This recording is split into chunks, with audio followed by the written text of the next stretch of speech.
नमस्कार विद्यार्थी मित्रांनो, तर आज आपण स्पर्धा परीक्षेमधील सर्वात महत्त्वाचा घटक पुरस्कार या संदर्भात आज माहिती बघणार आहे। पुरस्कारातील जर आपण सर्व पुरस्कारांचा विचार केला तर भारतातील नागरी पुरस्कारांवर 100% आपल्याला प्रश्न असतो। तर आज आपण नागरी पुरस्कारासंदर्भात बघणार आहे। जर भारतातील नागरी पुरस्कार विचारले तर भारतातील 4 नागरी पुरस्कार आहेत। त्याच्यामध्ये भारतरत्न, पद्मविभूषण, पद्मभूषण आणि पद्मश्री। आता याच्यावर सुद्धा क्वेश्चन आपल्याला काय येऊ शकतो तर ते बघूयात। भारतरत्न हा जो काही पुरस्कार आहे, हा पुरस्कार भारतातील सर्वोच्च पुरस्कार गणला जातो। म्हणजे भारतातला सर्वोच्च पुरस्कार कोणता तर तो येणारे भारतरत्न पुरस्कार।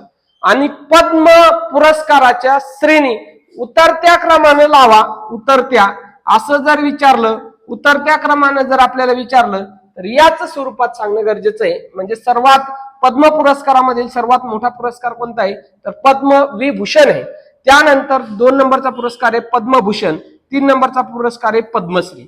जर तुम्हाला नागरी पुरस्कारांचा उतरता क्रम विचारला तर सर्वोच्च पुरस्कार कोणता असणार आहे भारतरत्न, त्यानंतर पद्मविभूषण, पद्मभूषण आणि पद्मश्री। हे 4 पुरस्कार आपल्याला तिथे लक्षात ठेवणं गरजेचं आहे। आता दरवर्षी हे 4 पुरस्कार दिले जातात, काही वर्ष त्याला अपवाद आहेत ते पण सांगतो।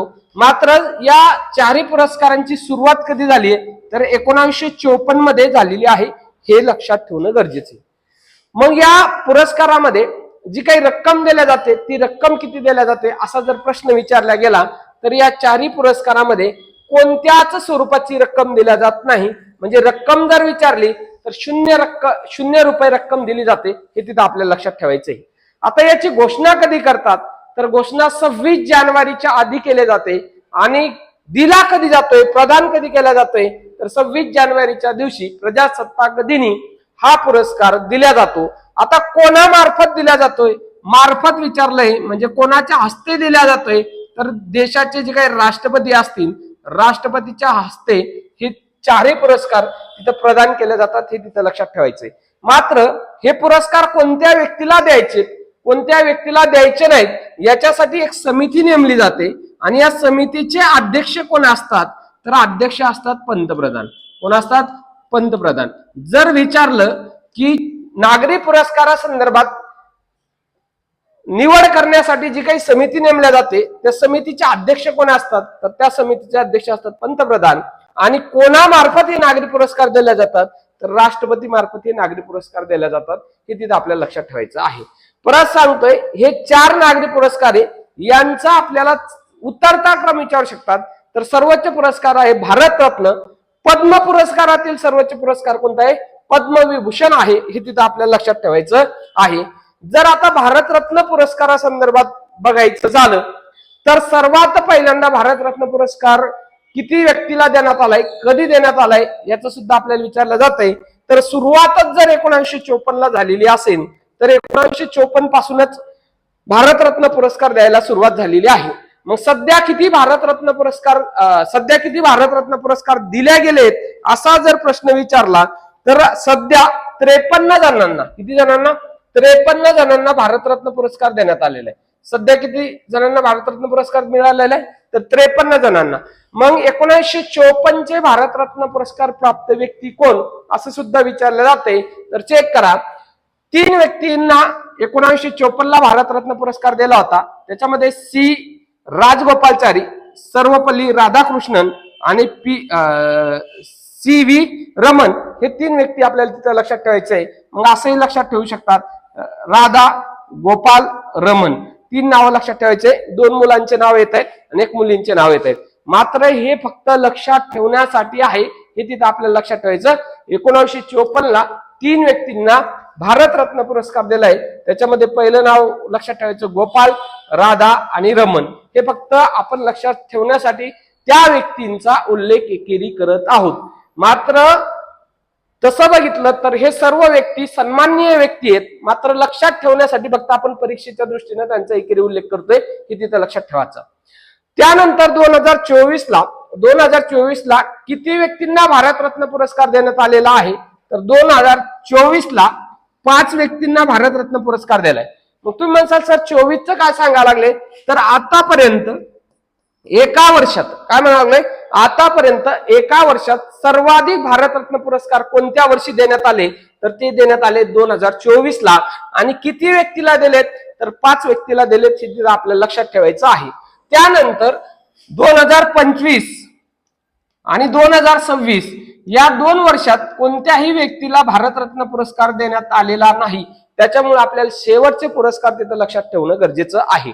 2024 ला 5 व्यक्तींना दिलाय, मग ते 5 व्यक्ती आपल्याला लक्षात ठेवायचे आहेत.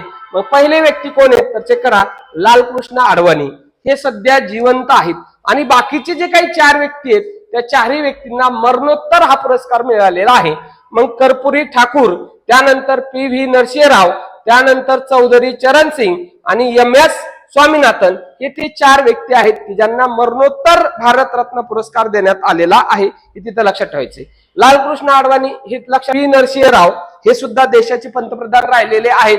तर 1992 ला राव मनमोहन जे काही प्रतिमान स्वीकारलं होतं त्याच्यामध्ये खाऊजा ही जी काही कन्सेप्ट आपण स्वीकारली होती त्यावेळेस कोण पंतप्रधान होतं, तर PV नरसिंहराव पंतप्रधान होते.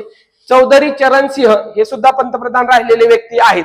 त्यानंतर MS स्वामीनाथन हे मात्र व्यक्ती आपल्याला कृषी संदर्भातले आहेत. मग MS स्वामीनाथन संदर्भात काय लक्षात ठेवायचं आहे, तर भारतीय हरित क्रांतीचे जनक, काय म्हणले, भारतीय हरित क्रांतीचे जनक कोण होते, तर भारतीय हरित क्रांतीचे जनक होते MS स्वामीनाथन. त्यांना 2024 साली भारतरत्न पुरस्कार प्रदान करण्यात आलेला आहे. हे तिथं आपल्याला लक्षात ठेवणं गरजेचं आहे. मग आता हे 24चे जर पुरस्कार असतील आणि हे जर आपल्याला लक्षात ठेवायचे असतील, काय म्हणले, एकच मिनिट, 24चे पुरस्कार आहेत आणि हे जर आपल्याला लक्षात ठेवायचं असेल तर कशा पद्धतीने लक्षात ठेवता येईल, तर चेक करा. याच्यासाठी एक म्हण लक्षात ठेवायची, ठाकूरने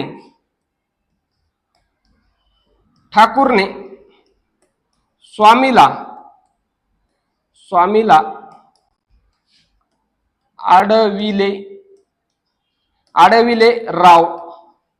अडविलेराव सिंहागत, काय म्हणायचंय, अडविलेराव सिंहागत. हे फक्त आपण हे पुरस्कार लक्षात ठेवण्यासाठी म्हण करतोय. ठीक आहे. तर 2024चे भारतरत्न पुरस्कार व्यक्ती कसे लक्षात ठेवायचे, तर एक म्हण लक्षात ठेवायची, काय, ठाकूरने स्वामीला अडविलेराव सिंहागत.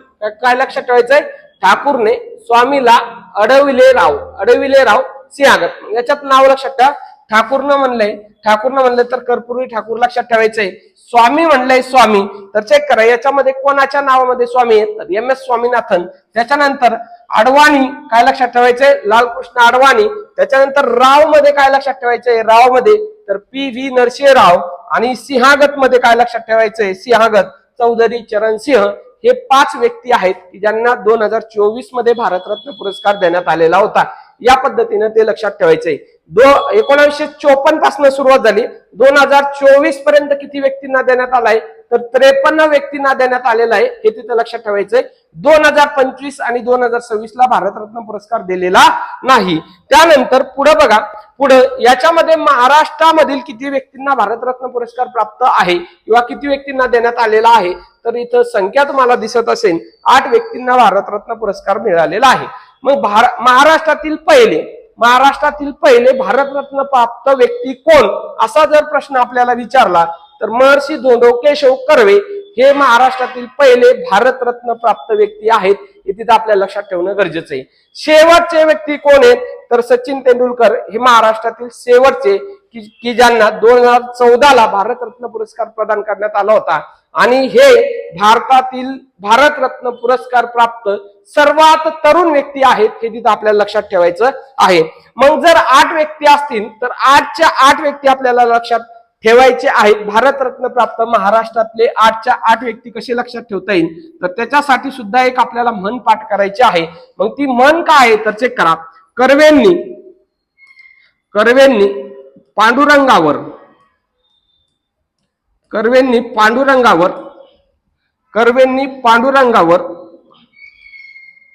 भावकर, टाटाकर व कर्वेंनी पांडुरंगावर भावकर, टाटाकर व जोशीकर आकारला. काय लक्षात ठेवायचं,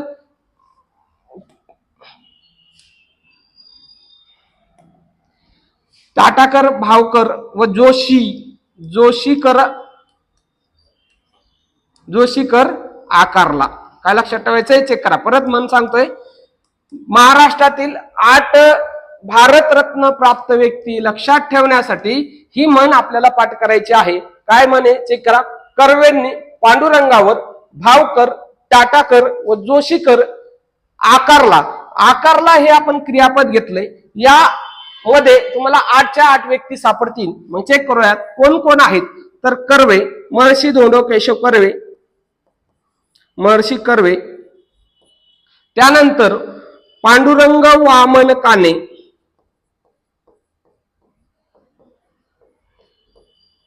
पांडुरंग वामन काने. त्यानंतर विनोबा भावे,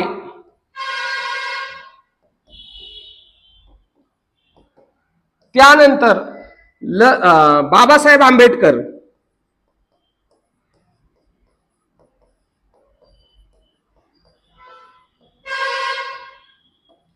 त्यानंतर JRD टाटा,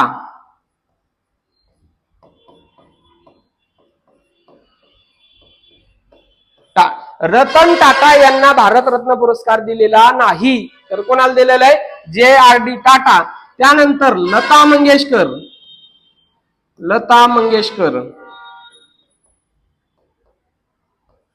त्यानंतर पंडित भीमसेन जोशी. काय लक्षात ठेवायचं? त्यानंतर पंडित भीमसेन जोशी, पंडित भीमसेन जोशी. आणि शेवटचा हा जो काही कर आहे याच्यावरनं काय लक्षात ठेवायचं? तर सचिन तेंडुलकर.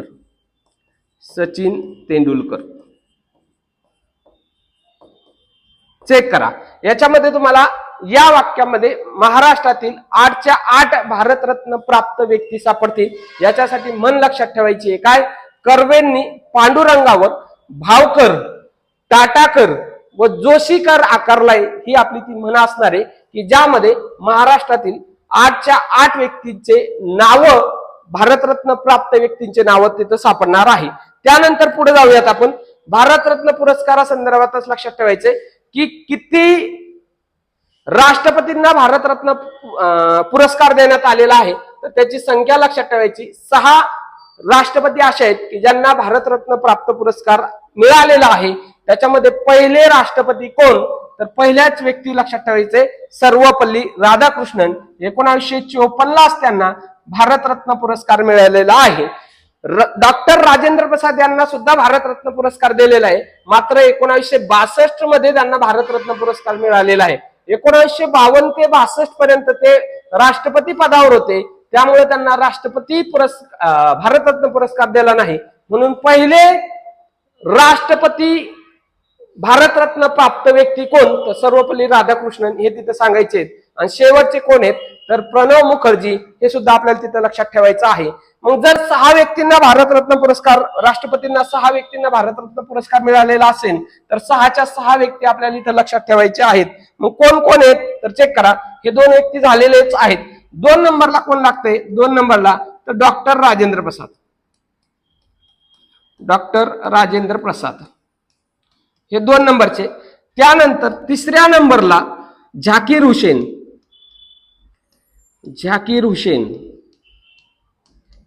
4 नंबरला व्ही गिरी. त्यानंतर 5व्या नंबरला APJ अब्दुल कलाम.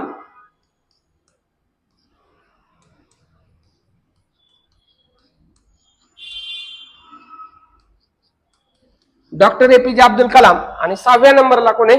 तर प्रणव मुखर्जी. हे 6 नावं आपल्याला राष्ट्रपतींचे लक्षात ठेवायचे आहेत की ज्यांना भारतरत्न पुरस्कार मिळालेला आहे. आतापर्यंत किती परदेशी व्यक्तींना भारतरत्न पुरस्कार मिळालेला आहे? तर 2 व्यक्तींची तिथे नावं लक्षात ठेवायचे, खान अब्दुल गफ्फार खान आणि नेल्सन मंडेला. खान अब्दुल गफ्फार खान यांना सरहद गांधी म्हणून सुद्धा ओळखले जाते. त्यांना भारतरत्न पुरस्कार कधी दिलाय? तर 1987 ला दिलाय. नेल्सन मंडेला यांना कधी दिलाय? तर 1990 ला दिलेला आहे. म्हणजे 1990च्या दशकामध्ये 2 परदेशी व्यक्तींना भारतरत्न पुरस्कार दिलेला आहे. हे तिथं आपल्याला लक्षात ठेवायचं आहे. परत सांगतोय, 1990च्या दशकात 1990च्या दशकात दोन व्यक्ती लक्षात ठेवा, मग 87 आणि 90 हे तिथं आपल्याला लक्षात ठेवणं गरजेचं आहे. त्यानंतर आतापर्यंत किती पंतप्रधानांना भारतरत्न पुरस्कार मिळालेला आहे असं सुद्धा विचारलं जाऊ शकते. तर 9 पंतप्रधान असे आहेत की ज्यांना भारतरत्न पुरस्कार मिळालेला आहे. 9वे व्यक्ती कोण, 8वे व्यक्ती कोण ते तुम्हाला विचारू शकतात. का? कारण 2024 मध्ये त्या 2 व्यक्तींना भारतरत्न पुरस्कार दिलेला आहे. तर 8वे व्यक्ती कोण आहेत तर चौधरी चरण सिंह.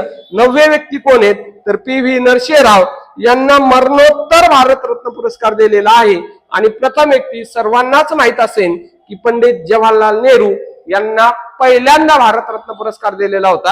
हे तिथे आपल्याला लक्षात ठेवणं गरजेचं आहे. परत सांगतोय, किती पंतप्रधान असे आहेत की ज्यांना भारतरत्न पुरस्कार मिळालेला आहे तर 9 पंतप्रधान असे आहेत की ज्यांना भारतरत्न पुरस्कार मिळालेला आहे. जर महिला पंतप्रधान विचारल्या तर भारतामध्ये आतापर्यंत एकच महिला पंतप्रधान झालेल्या आहेत. त्या कोण आहेत तर इंदिरा गांधी. त्यांना सुद्धा भारतरत्न पुरस्कार मिळालेला आहे. हे तिथे आपल्याला लक्षात ठेवायचं आहे. त्यानंतर सर्वात महत्वाचा पॉइंट आहे तो म्हणजे पद्म पुरस्कारासंदर्भात 2026 ला पद्म पुरस्कार देण्यात आलेले आहेत. आणि याच्यावर आपल्याला 100% सर्वच परीक्षामध्ये प्रश्न विचारले जाणार आहे. मग लक्षात ठेवायचंय काय तर चेक करा, पद्म पुरस्कारांची एकूण संख्या किती, म्हणजे 2026 ला एकूण किती पद्म पुरस्कार देण्यात आलेले आहे. तर त्याच्यासाठी हा आकडा आपल्याला लक्षात ठेवणं गरजेचं आहे. किती? 131 जणांना पद्म पुरस्कार देण्यात आलेले. त्याच्यापैकी पद्मविभूषण किती जणांना दिलाय तर 5 जणांना दिलाय. काय म्हणलंय? पद्मविभूषण किती जणांना? 5 जणांना. पद्मभूषण किती जणांना? 13 जणांना. आणि पद्मश्री किती जणांना तर 113 जणांना. मग काय कसं लक्षात ठेवायचं? 131चं विभाजन 5, 13, 113 या स्वरूपात लक्षात ठेवा. 5, 13, 113. काय म्हणलंय? 5, 13, 113 या स्वरूपात लक्षात ठेवा. पद्मविभूषण, पद्मभूषण आणि पद्मश्री या पुरस्कारामध्ये महिलांची जर संख्या विचारली तर 19 महिलांना पद्म पुरस्काराने गौरवण्यात आलेला आहे. हे तिथं लक्षात ठेवायचंय. त्यानंतर मरणोत्तर किती जणांना देण्यात आलेला आहे तर 16 जणांना देण्यात आलेला आहे. आणि हा आकडा मात्र लक्षात ठेवा. किती NRI आहेत की ज्यांना पद्म पुरस्काराने गौरवण्यात आलेला आहे तर 6 व्यक्ती असे आहेत NRI आहेत की ज्यांना पद्म पुरस्काराने गौरवण्यात आलेला आहे. हे झालं भारताच्या संदर्भात. कशा संदर्भात? भारताच्या संदर्भात. भारतातील किती व्यक्तींना विचारलं? 131 आकडा सांगणं गरजेचं आहे. मात्र महाराष्ट्रातील किती व्यक्तींना पद्म पुरस्काराने गौरवण्यात आलंय असं जर विचारलं तर त्याचा आकडा आपल्याला 15 सांगणं गरजेचं आहे. काय म्हणलंय? महाराष्ट्रातील किती व्यक्तींना पद्म पुरस्काराने गौरवण्यात आलं तर 15 उत्तर त्याचं सांगायचं आहे. मग पद्मविभूषण किती जणांना दिलंय तर 1 जणांना दिलंय. पद्मभूषण किती जणांना तर 3 मिळालंय. आणि पद्मश्री प्राप्त व्यक्ती महाराष्ट्रात किती आहेत 2026 मध्ये तर 11 हे तिथं आपल्याला लक्षात ठेवायचंय. म्हणजे 1, 3, 11. काय म्हणायचंय? 1, 3, 11 आणि इकडे काय म्हणायचंय? 5, 13, 113. म्हणजे 131 आणि इकडे 115. मग 131 कधी सांगायचं तर भारतातले विचारले तर 131 सांगा. महाराष्ट्रातले विचारले तर काय सांगायचंय? 15 सांगायचं आहे. मग खालची जी काय आकडेवारी आहे ती पण तुम्हाला लक्षात ठेवणं गरजेचं आहे. विभूषण किती जणांना देण्यात आलाय, महाराष्ट्रातील किती जणांना देण्यात आलाय, मग तिथं महाराष्ट्र विचारलाय का भारत विचारलाय यावरनं तुमच्या ही आकडेवारीत बदल होणार आहे. जर महाराष्ट्राचा विचारला तर तिकडली आकडेवारी सांगणं गरजेचे आणि भारताची विचारली तर इकडली आकडेवारी सांगणं गरजेची आहे. त्या स्वरूपाने हे आपल्याला लक्षात ठेवायचं आहे. त्यानंतर याच्यामध्ये आता मग 2026 ला पद्मविभूषण व्यक्ती किती सांगितलेत?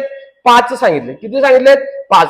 त्यापैकी एक कुठले तर आपल्या महाराष्ट्रातले आहेत. काय म्हणले? पद्मविभूषण पुरस्कार प्राप्त व्यक्ती किती 2026 मध्ये तर 5 आहेत. त्यापैकी एक महाराष्ट्रात आहेत. मग महाराष्ट्रातील कोण आहेत असं सुद्धा विचारलं जाते तर धर्मेंद्रजी हे महाराष्ट्रातले आहेत. मात्र त्यांना मरणोत्तर पद्मविभूषण पुरस्काराने गौरवण्यात आलेले आहे हे सुद्धा लक्षात ठेवायचं आहे. आणि कोणत्या क्षेत्राशी संबंधित आहेत तर कला क्षेत्राशी संबंधित आहेत. सगळ्यांनाच माहित असतील चित्रपट क्षेत्राशी आहेत म्हणजे ते कला क्षेत्रातच येणारे महाराष्ट्रातले व्यक्ती हे तिथं लक्षात ठेवायचं आहे. त्यानंतर VS अच्युतानंदन यांना सुद्धा मरणोत्तर पद्मभूषण पुरस्काराने गौरवण्यात आलेले. कोणत्या राज्यातले तर केरळ राज्यातले आहेत आणि केरळचे ते माजी मुख्यमंत्री आहेत. म्हणजे आजी म्हणा किंवा माजी मुख्यमंत्री आहेत हे तिथं आपल्याला लक्षात ठेवणं गरजेचं आहे. व्ही.एस. अच्युतानंदन. त्यानंतर एन राजम ह्या कला क्षेत्राशी संबंधित आहे आणि व्हायोलिन वाजवतात. उत्तर प्रदेश मधल्या महिला आहेत. एकमेव महिला आहे की ज्यांना पद्मविभूषण पुरस्काराने गौरवण्यात आलेला आहे. व्हायोलिन वादक आहेत हे तिथं आपल्याला लक्षात ठेवणं गरजेचं आहे. त्या व्यक्तीचं नाव काय तर एन राजम हे तिथं आपल्याला लक्षात ठेवायचं आहे. त्यानंतर पी नारायणन हे कोणत्या क्षेत्राशी संबंधित आहेत तर साहित्य आणि शिक्षण क्षेत्राशी संबंधित आहे. कोणत्या राज्यातले आहेत तर केरळ राज्यातले. आणि के.टी. थॉमस हे व्यक्ती सुद्धा आहे तर सार्वजनिक व्यवहार मग कोणत्या राज्यातले आहेत तर केरळ राज्यातले. आणि सर्वोच्च न्यायालयाचे माजी न्यायाधीश आहेत. काय लक्षात ठेवायचे सर्वोच्च न्यायालयाचे माजी न्यायाधीश. आता याच्यावर कोणत्या अँगलने आपल्याला प्रश्न विचारू शकतात तर ते पहिल्यांदा बघूयात. नंतर कसं लक्षात ठेवायचं ते पण सांगतो. बघा पहिला प्रश्न काय असणार आहे किती जणांना दिलाय तर 5 जणांना. महाराष्ट्रातले विचारलंय तर 1 जणांना. एक आपलं नाव लक्षात राहू शकते धर्मेंद्रजीचं नाव लक्षात ठेवायचंय. कला क्षेत्रातला आहे. मरणोत्तर देण्यात आलेला आहे. बरं दुसरा प्रश्न काय येऊ शकते की पद्मविभूषण पुरस्कारामध्ये सर्वाधिक व्यक्ती कोणत्या राज्यातल्या आहेत. राज्य जर विचारलं तर तुम्हाला केरळ सांगणं गरजेचं आहे कारण केरळ मधल्या 3 व्यक्तींना पद्मविभूषण पुरस्कार देण्यात आलेला आहे हे सुद्धा तिथं लक्षात ठेवायचंय. म्हणजे चेक करा संख्या कशावर डिपेंड आहे ती इथं आपल्याला कळणार आहे. मग आता ही नावं आहेत तर हे नावं कसे लक्षात ठेवायचे त्याच्यासाठी सुद्धा आपल्याला एक म्हण लक्षात ठेवायची. हे नावं लक्षात ठेवण्यासाठीची म्हणे. या व्यक्तींचा कोणत्याही पद्धतीचा अपमान करण्याचा इथं उद्देश नाही. आपल्याला परीक्षेच्या दृष्टीने लक्षात ठेवायचे म्हणून ह्या म्हणी तयार करण्यात आलेल्या आहेत. मग कोणती म्हण लक्षात ठेवायची तर चेक करा. धर्मेंद्रने नंदन राजाला एकच मिनिट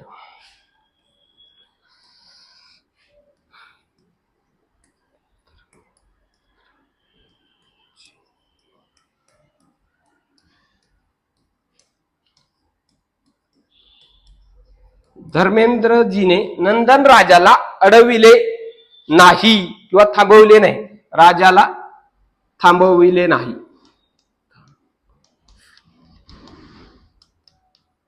काय लक्षात ठेवायचं चेक करा. धर्मेंद्रजीने नंदन राजाला थांबविले नाही किंवा नाही थांबविले असं वाक्य आहे. त्या वाक्यामध्ये तुम्हाला 5च्या 5 व्यक्ती आपल्याला इथं सापडतायत. मग कोणकोणते 5 व्यक्ती आहेत तर आपण ते पण बघणार आहे. मग चेक करा याच्यामध्ये कोण कोण लक्षात ठेवायचंय. इथं आले धर्मेंद्रजी. त्याच्यानंतर इथं कोण आहेत तर व्ही.एस. अच्युतानंदन. त्याच्यानंतर एन राजम. त्याच्यानंतर के.टी. थॉमस आणि न म्हणजे काय तर पी नारायणन. काय लक्षात ठेवायचंय पी नारायणन. म्हणून लक्षात ठेवायचंय धर्मेंद्रजीने नंदन राजाला थांबविले नाही या स्वरूपाची म्हण लक्षात ठेवायची. आणि पद्मविभूषण पुरस्कार प्राप्त व्यक्ती आपल्याला इथं लक्षात ठेवायचे आहेत. किती व्यक्ती आहेत तर 5च्या 5 व्यक्ती आपल्याला इथं सापडतात. त्या पद्धतीने ही म्हण लक्षात ठेवा म्हणजे विसरायची गरज नाही. धर्मेंद्रजी फक्त महाराष्ट्रातले आहेत. बाकीचे एक उत्तर प्रदेश मधले आहेत. राजमजी उत्तर प्रदेश मधल्या आहेत. व्हायोलिन वादक आहेत. आणि हे 3 व्यक्ती जे आहेत तर हे कुठले आहेत केरळ राज्यातले आहेत. त्याच्यापैकी थॉमस एक आहेत तर सर्वोच्च न्यायालयाचे माजी न्यायाधीश आहेत. हे सुद्धा तिथं लक्षात ठेवायचे. त्यानंतर अच्युतानंदन हे कोण होते तर केरळ राज्याचे माजी मुख्यमंत्री होते. आणि त्याच्यानंतर पी नारायणन हे कला आणि शिक्षण क्षेत्राशी संबंधित आहेत. हे साहित्य आणि शिक्षण क्षेत्राशी संबंधित आहेत. हे तिथं आपल्याला लक्षात ठेवायचं आहे. त्यानंतर पुढे जाऊयात. पद्मभूषण पुरस्कार. एकूण पद्मभूषण पुरस्कार किती तर 13 जणांना पद्मभूषण पुरस्कार देण्यात आलेला आहे. त्यापैकी महाराष्ट्रात किती आहेत तर 3 जणांना पद्मभूषण पुरस्कार देण्यात आलेला आहे. आता यामध्ये महाराष्ट्रातल्या 3 व्यक्ती आपल्याला लक्षात ठेवायच्या आहेत. मग कोण कोण आहेत तर चेक करा. महाराष्ट्रातले 3 व्यक्ती आपल्याला लक्षात ठेवायचे आहेत. कोण कोण आहे अलका याज्ञिक. काय लक्षात ठेवायचंय अलका याज्ञिक गायिका आहेत ते एक लक्षात ठेवा. पियुष पांडे हे कला किंवा जाहिरात क्षेत्राशी संबंधित आहे. हे सुद्धा तिथं लक्षात ठेवायचं. पियुष पांडे यांना भारतीय जाहिरात क्षेत्राचे जनक म्हणून सुद्धा ओळखले जाते. हे आपण बघणार आहे पुढे. त्याच्यानंतर उदय कोटक हे व्यापार आणि उद्योग समूहाशी संबंधित व्यक्ती आहेत. हे 3 व्यक्ती आपल्याला महाराष्ट्रातील सापडतात. हे तिथं लक्षात ठेवायचे. परत सांगतो महाराष्ट्रातले व्यक्ती अलका याज्ञिक, पियुष पांडे आणि उदय कोटक हे झाले तुमचे महाराष्ट्रातले पद्मभूषण प्राप्त व्यक्ती। मात्र एकूण किती व्यक्तींना देण्यात आलाय तर 13 व्यक्तींना देण्यात आलेला आहे। मात्र 13च्या 13 व्यक्ती आपल्याला इथं लक्षात ठेवायचे नाही, मग काही व्यक्ती आहेत ते इथं सांगतो। त्यानंतर मम्मुट्टी हे केरळ मधले मल्याळम चित्रपटातले अभिनेते, ते पण इथं लक्षात ठेवा। ते तुम्ही चित्रपट बघितलेच असतील त्यांचे, ते सुद्धा त्यांचं चित्र वगैरे दाखवतो। त्यानंतर महाराष्ट्राच्या राज्यपाल पदावरचे व्यक्ती आहेत भगतसिंग कोश्यारी, यांना सुद्धा सार्वजनिक सेवा या क्षेत्रासंदर्भात पद्मभूषण पुरस्काराने गौरवण्यात आलेले आहे। आणि ते कोणत्या राज्यातले तर उत्तराखंड राज्यातले आहेत, हे तिथं लक्षात ठेवायचं आहे। खालच्यामध्ये हे 2 अमेरिकन व्यक्ती लक्षात ठेवायचे आहेत। कोणकोणते तर चेक करा। विजय अमृतराज हे टेनिस खेळाशी संबंधित आहेत, हे विचारलं जाऊ शकतंय। तर विजय अमृतराज लक्षात ठेवा, टेनिस खेळाशी संबंधित आहेत। त्याच्यानंतर नेरी दत्तात्रय थुडू हे वैद्यकीय क्षेत्राशी संबंधित आहेत।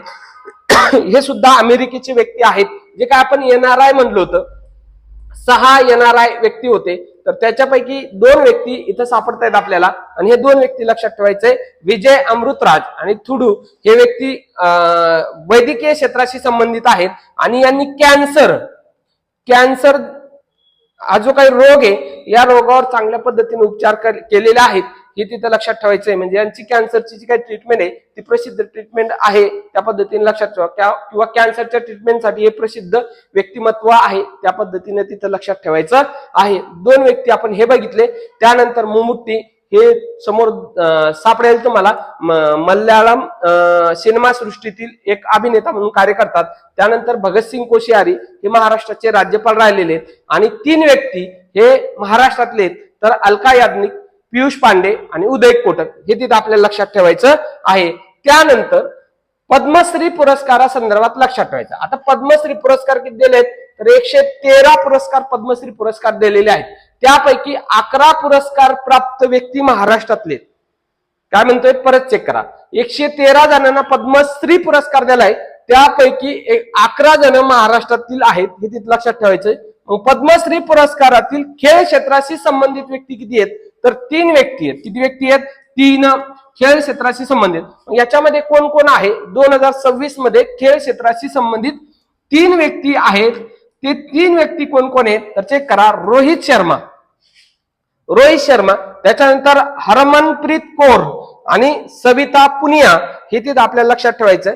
सविता पुनिया संदर्भात खेळ लक्षात ठेवा, हॉकी हा खेळासंबंधित आहेत। सविता पुनिया कोणत्या खेळाशी संबंधित आहेत तर हॉकी खेळाशी संबंधित आहेत। आणि वर्षे दोन्ही तर तुम्हाला माहितच असणार। हरमनप्रीत कौर कोणत्या खेळाशी संबंधित आहेत तर क्रिकेट। आणि रोहित शर्मा बद्दल तुम्हाला काही सांगायची गरज नाही, कारण सर्वांनाच माहित असणार आहे। पण रोहित शर्मा हे महाराष्ट्रातले, हे 2 खालचे महाराष्ट्रातले नाही, हे मात्र लक्षात ठेवा। नाहीतर परत म्हणसाल की हे महाराष्ट्रातले सांगितले, महाराष्ट्रातले नाही, हे फक्त खालचे महाराष्ट्रातले नाही, रोहित शर्मा महाराष्ट्रातले आहेत। पण कोणत्या खेळाशी संबंधित आहेत हे दोघं तर क्रिकेट खेळाशी। आणि सविता पुनिया ह्या कोणत्या खेळाशी संबंधित आहेत तर हॉकी खेळाशी संबंधित आहेत। म्हणजे खेळ क्षेत्रात 3 पद्मश्री पुरस्काराने गौरवण्यात आलेला आहे, हे तिथं आपल्याला लक्षात ठेवणं गरजेचं आहे। मग आता या 11 पैकी म्हणजे महाराष्ट्रातले जे काही 11 पुरस्कार देण्यात आले होते पद्मश्री पुरस्कार, या 11 पैकी काही व्यक्ती आपल्याला इथं लक्षात ठेवायचे आहेत, किंवा 11च्या 11 आपण इथं लक्षात ठेवणार आहे। कसे लक्षात ठेवायचे वगैरे ते पण आपण बघूयात। मात्र 11 पैकी एक व्यक्ती आपण बघितलाय, कोण? रोहित शर्मा। हे झाले 11 पैकी एक, म्हणजे 10 व्यक्ती इथं तुम्हाला सापडणार आहेत। मग चेक करा कोण कोण आहे ते पण आपण बघूयात। तर बघा, पहिलं नाव येत आहे डॉक्टर अर्मिंडा फर्नांडिस। काय लक्षात ठेवायचंय? डॉक्टर अर्मिंडा फर्नांडिस या वैदिक शास्त्राशी संबंधित व्यक्तिमत्व आहे। आणि यांनी काय तयार केलेलं आहे तर ह्युमन मिल्क बँक। काय तयार केलंय? Human milk bank. आशिया खंडामध्ये पहिल्यांदा, आशिया खंडात पहिली ह्युमन मिल्क बँक चालू करणारी व्यक्ती कोण असेल तर फर्नांडिस मॅडम आहेत, हे तिथे आपल्याला लक्षात ठेवणं गरजेचं आहे। दुसरं नाव लक्षात ठेवायचंय भिकल्या लाडका धिंदा। आता हे नाव कशा संदर्भात लक्षात ठेवायचंय तर यांचं एक आदिवासी कलाकार आहेत किंवा आदिवासी वादक आहेत। आणि ते काय वाजवतात तर तारपा हे वाद्य आहे ते वाजवतात, म्हणजे कला क्षेत्राशी निगडित आहेत। हे कुठले आहेत, काय आहे वगैरे सर्व पुढे सांगतो तुम्हाला, पालघर जिल्ह्यातले वगैरे वगैरे हे सांगतो। त्यानंतर तिसरं नाव लक्षात ठेवा, रघुवीर खेडकर। काय लक्षात ठेवायचे? तिसरं नाव रघुवीर खेडकर, हे सुद्धा कला क्षेत्राशी संबंधित आहेत. आणि कोणत्या याच्या संबंधित आहे? तर तमाशा या लोककले संदर्भातले आहेत. आणि यांना तमाशा महर्षी, कोणाला? रघुवीर खेडकर यांना तमाशा महर्षी म्हणून सुद्धा ओळखले जाते. त्यानंतर आर माधवन, कला क्षेत्राशी संबंधित आहेत, दिग्दर्शक किंवा अभिनेता म्हणलं तरी चालेल. त्यानंतर श्रीरंग देवबा लाड हे व्यक्ती सुद्धा आपल्यासाठी खूप महत्वाचे आहेत. कोणत्या क्षेत्राशी संबंधित आहेत? तर कृषी क्षेत्राशी संबंधित आहे. शेती क्षेत्रात नाविन्यपूर्ण प्रयोगासंदर्भात त्यांना पद्मश्री पुरस्काराने गौरवण्यात आलेला आहे. कोणत्या जिल्ह्यातले आहेत काय सर्व सांगतो तिकडं. त्यानंतर जनार्दन बाबूराव बोते, समाज कार्यासाठी तिथं देण्यात आलेलं आहे, हे तिथं लक्षात ठेवा. त्याच्यानंतर अशोक खाडे, व्यापार आणि उद्योग. सत्यनारायण नुवाल, व्यापार आणि उद्योग. जुजेर वासी, विज्ञान अभियांत्रिकी. ही तर जुजेर वासीचं एक लक्षात ठेवा. IIT बॉम्बेचे प्राध्यापक आहेत, त्यांना पद्मश्री पुरस्काराने गौरवण्यात आलेला आहे. आणि सतीश शहा कला क्षेत्राशी संबंधित आहे. चेक करा, तुम्हाला ही 4 लक्षात ठेवा. कुठपर्यंत? 4. 5 लक्षात ठेवा. 5 फर्नांडिस मॅडम, धिंदा, खेडकर, माधवन आणि लाड. आणि खालचं एक कोण आहे? तर जुजेर वासी, हे एक लक्षात ठेवा, कारण वेगळं काहीतरी आहे त्यांच्या नावासंदर्भात, म्हणून मग ते तिथं आपल्याला लक्षात ठेवणं गरजेचं आहे. किंवा एखाद्या वेळेस विचारू शकतात रघुवीर खेडकर हे खालीपैकी कोणत्या कला क्षेत्रातील कोणत्या क्षेत्राशी संबंधित आहे? तर तमाशा. त्यानंतर धिंदा हे कोणत्या वादक आहेत, म्हणजे काय वाजवतात ते? तर तारपा हे आदिवासी एक साहित्य ते वाजवतात, ते लक्षात ठेवायचं आहे. त्याच्यानंतर फर्नांडिस मॅडम वर सुद्धा क्वेश्चन येऊ शकतो आपल्याला. आशिया खंडातील पहिली ह्युमन मिल्क बँक चालू करणारी व्यक्ती कोण आहे? तर आर्मिंदा फर्नांडिस, हे सुद्धा आपल्याला तिथं लक्षात ठेवायचं आहे. म्हणजे याच्यापैकी 5 आणि 1 6. जुजेर वासी IIT बॉम्बेचे प्राध्यापक आहेत. त्याच्यानंतर फर्नांडिस तर सांगितलं, जिंदा सांगितलं, खेडकर सांगितलं. आणि श्रीरंग देवबा लाड हे एकमेव अशी व्यक्ती आहेत, लाड साहेब, की या कृषी क्षेत्रामध्ये, म्हणजे महाराष्ट्रातले जे काही 11 पुरस्कार आहे, या 11 पुरस्कारामध्ये एकमेव कृषी क्षेत्रातला व्यक्ती आहे. तर ते कोण आहेत? श्रीरंग देवबा लाड आहेत, हे तिथं आपल्याला लक्षात ठेवायचं आहे. त्यानंतर महाराष्ट्राच्या बाहेर एक व्यक्ती आपल्याला लक्षात ठेवणं गरजेचं आहे. तर ते नाव कोणतं आहे? तर कृषी क्षेत्रासंबंधित नाव आहे. मग कोण आहे? तर लेडीजचं नाव आहे कोलाकियल देवकी अम्मा. कोलाकियल देवकी अम्मा कोणत्या राज्याच्या आहेत असं सुद्धा विचारलं जाऊ शकतंय. तर केरळ राज्याचे आहेत. कोणत्या राज्याच्या आहेत? केरळ राज्याच्या आहेत. आणि यांनी जे काही जंगल म्हणतो आपण, जंगल लागवडी संदर्भात खूप मोठ्या प्रमाणात काम केलेलं आहे. जे काय आपण औषधीय गुणधर्म वनस्पती म्हणतो, त्या लागवडी संदर्भात यांचं खूप मोठं योगदान आहे. त्याच्यामुळे हे एक नाव लक्षात ठेवा, कोलाकियल देवकी अम्मा. कोणत्या राज्याच्या आहेत? तर केरळ राज्याच्या आहेत. कशा संदर्भात आहेत? तर औषधीय गुणधर्म असलेल्या वनस्पतीचं खूप मोठ्या प्रमाणात जाळं त्यांनी किंवा जंगल त्यांनी उभारलेलं आहे. क्षेत्र लक्षात ठेवा कृषी. इथपर्यंत आपल्याला पद्मश्री पुरस्कार लक्षात ठेवणं गरजेचं आहे. आता त्यामधील काही व्यक्तींची ओळख मी तुम्हाला इथं काही सांगतो, तर ते बघूयात. धर्मेंद्रजी, कोणाला सांगायची गरज नाही, तर यांना पद्मविभूषण पुरस्कार दिलेला आहे, मरणोत्तर दिलेला आहे, हे तिथं लक्षात ठेवायचं आहे. धर्मेंद्रजीचं पूर्ण नाव लक्षात ठेवा. आडनाव विचारलं जाऊ शकते, तर आडनाव लक्षात ठेवा, देओल आडनाव हे धर्मेंद्र सिंह देओल हे त्यांचं आडनाव आहे. टोपण नाव लक्षात ठेवा. चित्रपट क्षेत्रामध्ये धर्मेंद्रजी यांना काय म्हणून ओळखलं जातंय?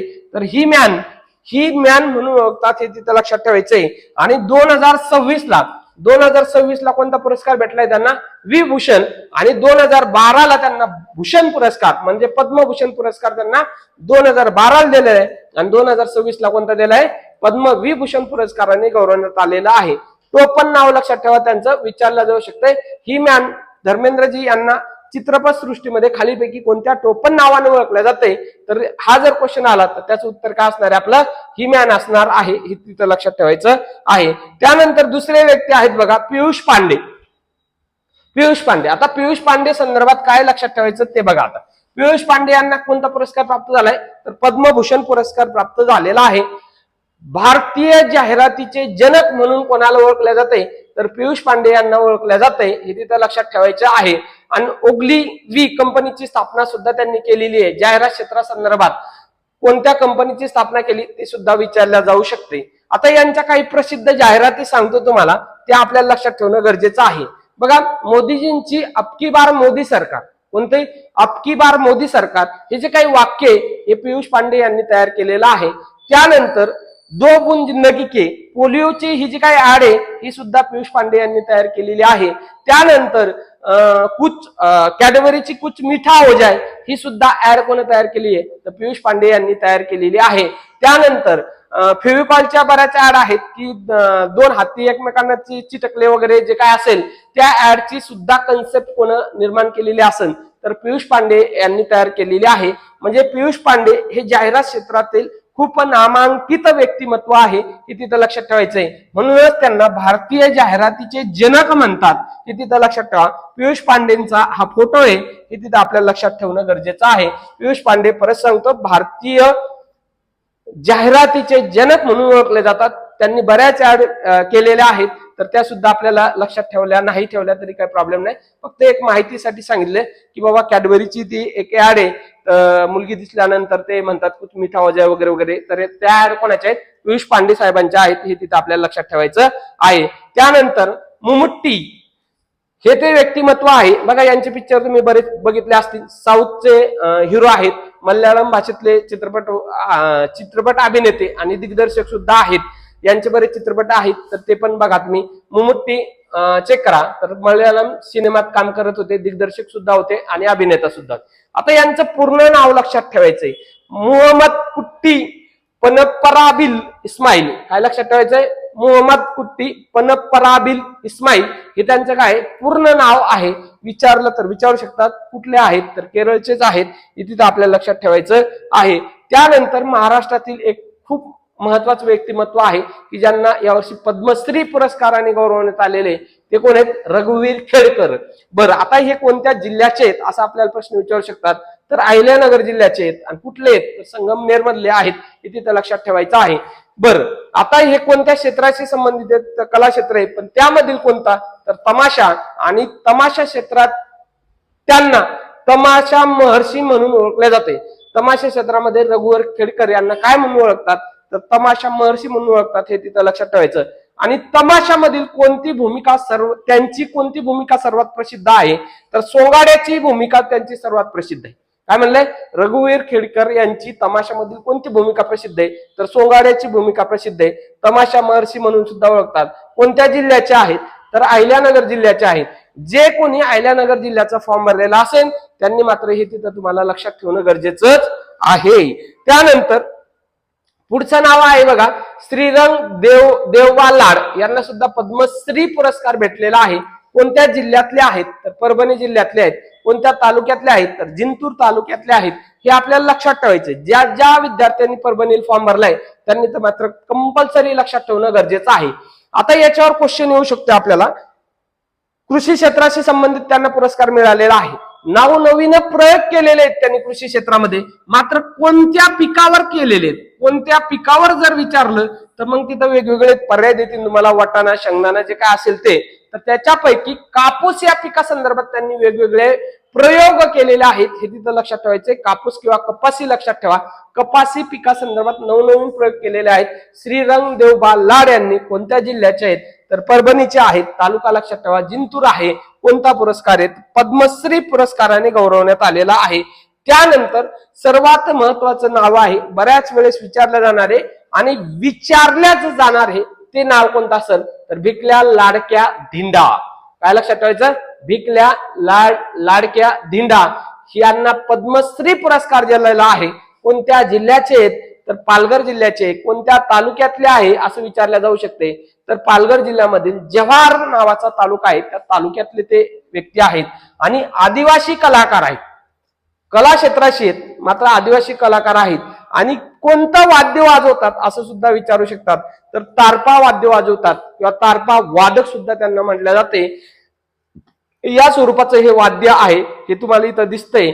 या स्वरूपाचं हे वाद्य हे ते व्यक्तिमत्व आहे की ज्यांना यावर्षी पद्मश्री पुरस्काराने गौरवण्यात आलेलं आहे. हे इथं वाजवण्याचा त्यांनी प्रयोग केलेला आहे.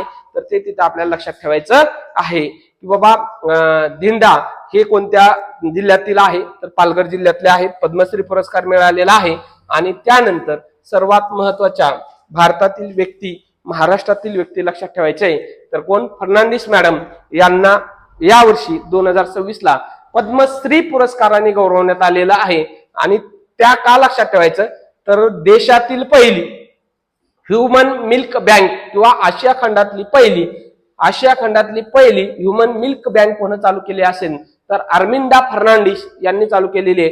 कोणत्या ठिकाणी चालू केली होती असं जर विचारलं तर सायन हॉस्पिटल, जे काही मुंबई मधलं हॉस्पिटल आहे त्या ठिकाणी तिथं चालू केलेली होती। तिथं आपल्याला लक्षात ठेवायचं आहे। परत सांगतोय, अर्मिंदा फर्नांडिस ह्या आशिया खंडातील ह्युमन मिल्क बँक चालू करणाऱ्या पहिल्या महिला व्यक्ती आहेत किंवा पहिल्या व्यक्ती आहेत हे तिथं लक्षात ठेवणं गरजेचं आहे।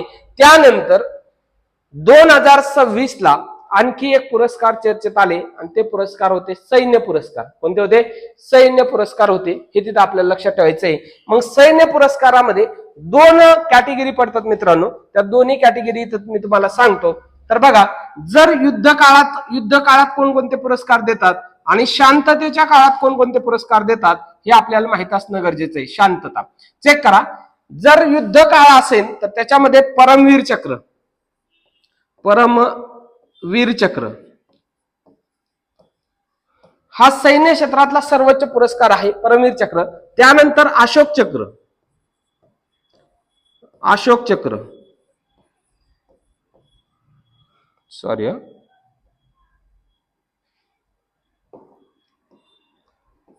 त्यानंतर कोणता? अशोक चक्र। त्यानंतर वीरचक्र। हे 3 युद्ध काळात दिल्या जाणारे सर्वोच्च पुरस्कार आहेत सैनिक क्षेत्रातले। आणि शांततेच्या काळात कोणकोणते आहेत तर अशोक चक्र,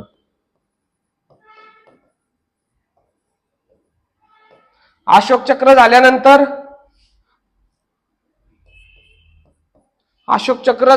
कोणतं चक्र? अशोक चक्रानंतर कीर्ती चक्र आणि तिसरं चक्र आहे बघा शौर्य चक्र। चेक करा, परत सांगतो, युद्ध काळामध्ये 3 पुरस्कार दिले, 3 पुरस्कारांनी गौरवल्या जाते, परमवीर चक्र, अशोक चक्र आणि परमवीर चक्र, महावीर चक्र। अशोक चक्र कुठून आले? इथं महावीर, 2 नंबर महावीर आणि वीर चक्र, इकडे अशोक चक्र, कीर्ती चक्र आणि शौर्य चक्र। परत सांगतो, युद्ध काळामधले हे 3 सर्वोच्च पुरस्कार आहेत सैन्य दलातले। शांततेच्या काळामधले हे 3 सर्वोच्च पुरस्कार आहेत सैन्य दलातले। सर्वोच्च पुरस्कार कोणता आहे तर परमवीर चक्र आहे, त्यानंतर महावीर चक्र, त्याच्यानंतर वीर चक्र, इकडे अशोक चक्र, कीर्ती चक्र आणि शौर्य चक्र हे तिथं आपल्याला लक्षात ठेवणं गरजेचं आहे। शांततेच्या काळातील सर्वोच्च पुरस्कार कोणता आहे तर अशोक चक्र आहे। युद्धाच्या काळातील सर्वोच्च पुरस्कार कोणता आहे तर परमवीर चक्र आहे। युद्ध आणि शांततेच्या काळातला सर्वोच्च पुरस्कार कोणता असणार आहे तर परमवीर चक्र असणार आहे। या पद्धतीने जरी क्वेश्चन आले तर आपल्याला ते सांगता आलं पाहिजेत।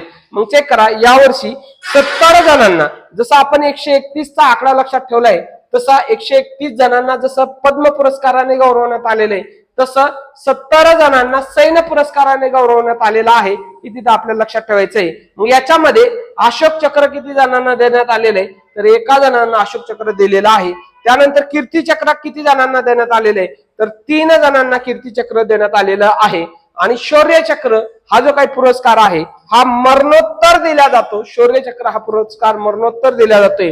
शांततेच्या काळामध्ये मरणोत्तर पुरस्कार कोणता दिला जात असेल तर शौर्य चक्र आहे, तो किती जणांना देण्यात आलाय तर 13 जणांना देण्यात आलेला आहे, हे तिथं आपल्याला लक्षात ठेवायचंय। शौर्य चक्रा संदर्भात आपल्याला महाराष्ट्रातील एक व्यक्ती आहे त्या व्यक्तीचं नाव लक्षात ठेवायचंय, की अशोक चक्रा संदर्भात सुद्धा आपल्याला नाव लक्षात ठेवणं गरजेचं आहे। हे 2 तर लक्षात ठेवायचे, मात्र या 13 मधला एका व्यक्तीचा समावेश महाराष्ट्रातला आहे, त्या व्यक्तीचं सुद्धा आपल्याला नाव इथं लक्षात ठेवायचं आहे। मग चेक करा, अशोक चक्र कोणाला देण्यात आलेला आहे तर शुभांशु शुक्ला, लक्षात ठेवायचंय शुभांशु शुक्ला या व्यक्तीला या वर्षीचा अशोक चक्र देण्यात आलेला आहे।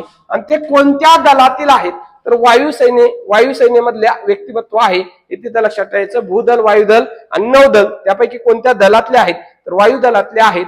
यांनी काय काम केलेलं आहे तर आंतरराष्ट्रीय काय म्हणतो आपण त्याला, आंतरराष्ट्रीय म्हणजे अंतराळात आंतरराष्ट्रीय स्थानावर उतरण्याचं पहिलं व्यक्तिमत्व कोणतं असेल तर शुभांशु शुक्ला आहे। मग ते तिथं आपल्याला लक्षात ठेवायचंय।